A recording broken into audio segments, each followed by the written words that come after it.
আপনাদের টিমের না ওটা পরে দেখাচ্ছি ওই স্লাইডটা। এই বছর আপনাদের টিমে এখনো 2271টা পলিসি অলরেডি হয়ে গেছে। একটা জোরে হাততালি দিন এই জন্য। আপনাদের টিমে এখনো পর্যন্ত 2,82,00,000 টাকা জমা হয়ে গেছে ফার্স্ট প্রিমিয়াম নতুন পলিসিতে। একটা জোরে হাততালি দিন এই জন্য। আপনাদের টিমে 279 জন এজেন্ট আজকের এই মুহূর্তে ইনফোর্স এজেন্ট। একটা জোরে হাততালি দিন এই জন্য।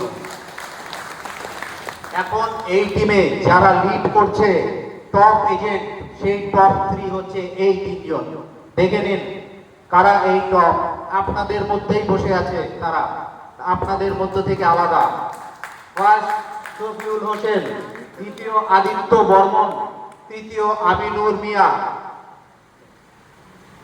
শফিউল হোসেন অলরেডি সেঞ্চুরি করে ফেলেছে, ওনার জন্য একটা জোরে হাততালি দিন। উনি আপনাদের টিমের সেঞ্চুরিয়ান এজেন্ট এই বছর।